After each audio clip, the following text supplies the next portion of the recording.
సీదా గ్రామ పంచాయతీలకు 85 పైసలు మీ అకౌంట్లకు రావాలి. 10 పైసలు మండల పరిషత్ అకౌంట్లకు పోతాయి. 5 పైసలు మరి జిల్లా పరిషత్ అకౌంట్లకు పోతాయి. ఇక్కడ విషయం ఏంటి అంటే జిల్లా పరిషత్తు, మండల పరిషత్తు, గ్రామ పంచాయతీ ఇవన్నీ కూడా స్థానిక ప్రభుత్వాలు, గ్రామాలను బాగు చేసే ప్రభుత్వాలు.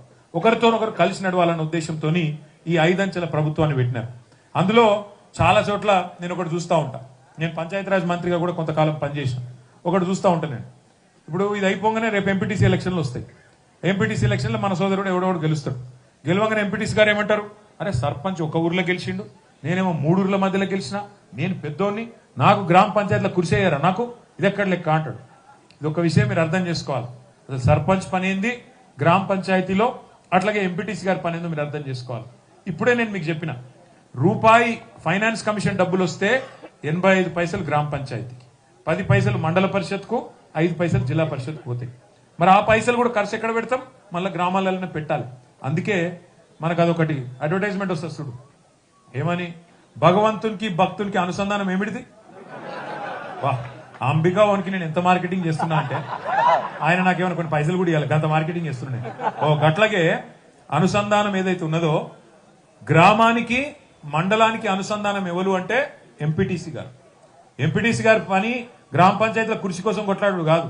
మండలంలో వచ్చే 10 పైసలలో ఎన్ని కొన్ని పట్టుకురావాలి మా ఊరికి, పట్టుకొచ్చి గ్రామ పంచాయతీ ఎక్కడ ఖర్చు పెడుతుంది, నేను దానికి ఎట్లా తోడేయాలి అనే ప్రయత్నం చేయాలి. అట్లాగే సేమ్ జిల్లా పరిషత్లో, జిల్లా పరిషత్ కూడా ఒక 5 పైసలు వస్తాయి కదా ఢిల్లీకి వెళ్ళి ఫైనాన్స్ కమిషన్ ద్వారా, ఆ పైసలను మండలానికి తెచ్చే బాధ్యత, మండల పరిషత్ అధ్యక్షునితో కొట్లాడకుండా మండలానికి తెచ్చే బాధ్యత అనుసంధానకర్త ఎవరు, జెడ్పీటీసీ గారు. గట్లా ఎవరి పాత్ర వాళ్ళు అర్థం చేసుకుంటే ఈ కుర్చీలో లొల్లి ఉండదు. ఇక లేకపోతే సర్పంచ్ గారికి వచ్చే 5 ఏళ్ళు ఇదే లొల్లి ఉంటుంది. ఒకటి మాత్రం పక్కా అమ్మ, సర్పంచ్లందరినీ నేను చెప్తా ఉన్నా, ఈ 3 ఏళ్ళు ఎందుకంటే కాంగ్రెస్ ప్రభుత్వం ఉన్నంతకాలం ఏమి జరగదు. ఎక్కడ కాంగ్రెస్ ఉంటుందో అక్కడ ప్రోగ్రెస్ ఉండదు. మీరు చాలా హామీలు ఇచ్చి ఉంటారు నాకు తెలుసు, ఓ ఇది చేస్తాం అది చేస్తాం అని ఇచ్చింటారు, కానీ కాంగ్రెస్ వాళ్ళు ఏమి చేయరు. వాళ్ళు తినేదానికే సరిపోతలేదు, మీకేమిస్తారు వాళ్ళు ఏమి ఇయ్యరు. మీరు ఒకటే గుర్తుపెట్టుకోండి, 2 ఏళ్ళ వీళ్ళ కథ.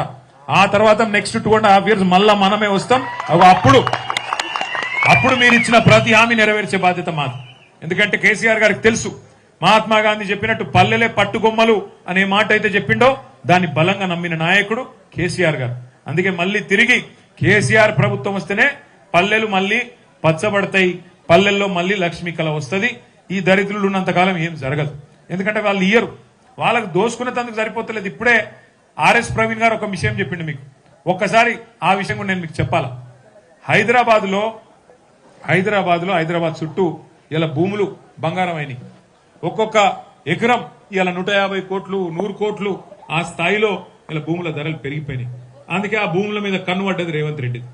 కన్నుపడి, ఎందుకంటే ఆయన ఇదివరకు రియల్ ఎస్టేట్ దందా చేస్తాడు కాబట్టి కన్నుపడి ఎట్లనన్నా ప్రభుత్వ భూములు కొల్లగొట్టాలా, మనులకు ఇచ్చుకోవాలని చెప్పి ఆయన ఆలోచన చేసి 9,300 ఎకరాలు, నేను చెప్పినట్టు 100 కోట్లు వేసుకుంటే ఎకరం 9 లక్షల కోట్లు, పోనీ 50 కోట్లు వేసుకున్న ఎకరానికి దగ్గర 5 లక్షల కోట్ల విలువైన భూములు ఏం చేసిండు ఎరికిన వాటిని.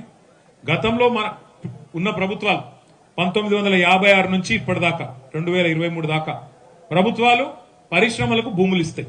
ఎందుకు ఇస్తాయి పరిశ్రమలకు? ఇగో ఈ శ్రీనివాస్ గౌడ్ గారు మహబూబ్ నగర్ లో ఒక పరిశ్రమ ఆయన పట్టుకరమ్మంటే నేను పట్టుకొచ్చిన, అమరరాజా అనే పరిశ్రమ 400 ఎకరాలు ఇచ్చిన, ఇస్తే భూములు ఇస్తాం. అది కూడా ఎంతకి ఇస్తాం, బయట మార్కెట్ల నిజానికి ధర ₹1,00,00,000 ఉంటే ఎకరం వాళ్లకు 20 లక్షలకు 25 లక్షలకే ఇస్తాం. ఎందుకు ఇస్తాము? మన పిల్లగాళ్ళకు ఉద్యోగాలు వస్తాయి, రాష్ట్రానికి ఏమైనా ఆదాయం వస్తుంది, రాష్ట్రంలో మంచి జరుగుతుందన్న ఉద్దేశంతో పరిశ్రమలకు అడ్డికి పావు షేరుకే మనం తక్కువ ధరకు అగ్గువకు భూములు ఇస్తాం. అట్లా ఇచ్చిన భూములంట ఇప్పుడు రేవంత్ రెడ్డి గారు ఏం చేస్తున్నారు ఎరికేనా, వాళ్ళు ఏదంటే అది కట్టుకోవచ్చు. అట్టిగా ఆ పరిశ్రమ యజమానులు ఎవరైతే ఉంటారో అగ్గువకు సగ్గువకు గత ప్రభుత్వాలు ఇచ్చిన భూములు కేవలం రూపాయికి 30 పైసలు కడితే వాళ్ళు అక్కడ అపార్ట్మెంట్లు కట్టుకోవచ్చట, మాల్స్ కట్టుకోవచ్చట, ఏదన్నా కట్టుకోవచ్చట. అసలు ఇచ్చింది ఎందుకు భూములు? మన పొలగాళ్ళకు ఉద్యోగాలు ఇవ్వాలి. ఇలా ఉద్యోగాలు ఇచ్చింది ఎక్కడో పోయింది. భూములు మీరు అమ్ముకోండి, మాకు కొంత వాటా ఇవ్వండి అని చెప్పి 5 లక్షల కోట్లు కొల్లగొట్టే ప్రయత్నం ఇలా రేవంత్ రెడ్డి చేస్తా ఉన్నాడు. ఈ HILTP అనే ఒక కథ తెచ్చి 5 లక్షల కోట్ల కుంభకోణానికి తెరదీసిండు. ఇవన్నీ మీకు మళ్ళా ఎప్పుడైనా వివరంగా చెప్తాం కానీ ఎందుకు చెప్తున్నా ఇదంటే ఆయన ధ్యాస అంతా గది. ఆయన ఎందుకు తిడతాడు కేసీఆర్ గారిని నన్ను? ఆయన బాధ ఏంటంటే ఆయన లగచర్లలో గిరిజనుల భూములు గుంజుకుంటుంటే అడ్డుపడ్డది మన పార్టీ గులాబీ జెండా. 6 గ్యారంటీలు ఏమైనాయి, 100 రోజులు అని రోజు నిలదీస్తున్నది మన పార్టీ. 5 లక్షల కోట్లు కొల్లగొడదామంటే అడ్డుకున్నది మన పార్టీ. అందుకే ఆయన కోపం. బీజేపీ ఓడేమో మంచిగా చీకటి దొంగ ఇద్దరు ఒకటైనట్టు, చీకటి దొంగ ఇద్దరు ఒకటైనట్టు ఇద్దరు కలిసిపోయారు మంచిగా బీజేపీ కాంగ్రెస్. వాళ్ళు ఏం మాట్లాడరు.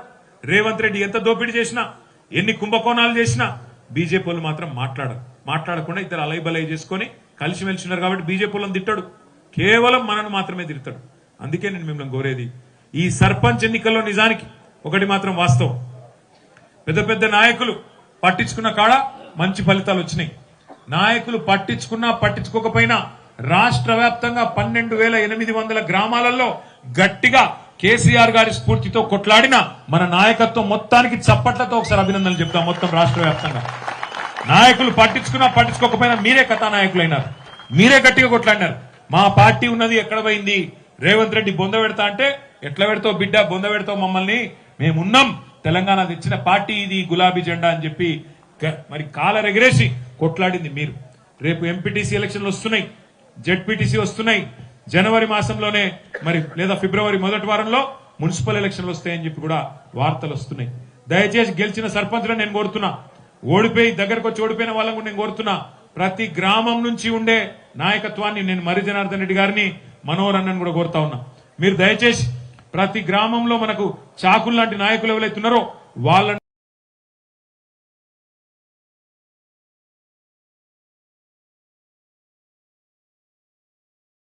తీసుకొచ్చి మున్సిపాలిటీకి ఇన్ఛార్జీలుగా పెట్టండి, వార్డుల వారీగా ఇన్ఛార్జీలు పెట్టండి.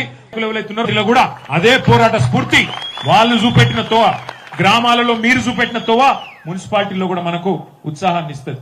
కొల్లాపూర్ గాని, మహబూబ్ నగర్ గాని, దేవరకద్ర గాని, జడ్చర్ల గాని, కల్వకుర్తి గాని, కొడంగల్ గాని అన్ని నియోజకవర్గాల్లో ఇదే రకంగా మనం ప్లాన్ చేసుకుంటే బ్రహ్మాండమైన ఫలితాలు వచ్చే అవకాశం మనకు ఉంటుంది.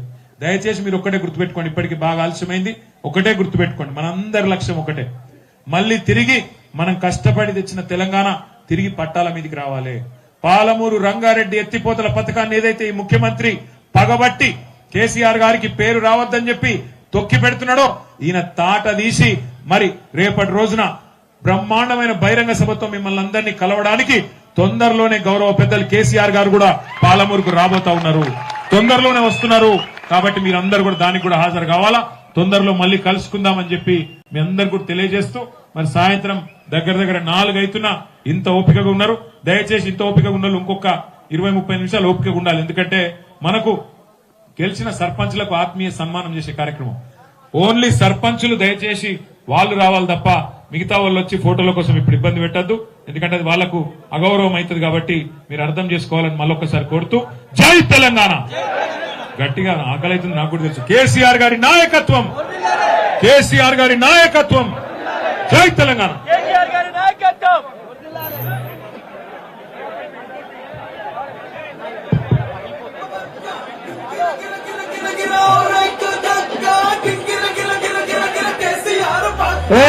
అదే పాట ఎవరే పాట అసలు కథ ఇప్పుడే ఉందిరా నాయన.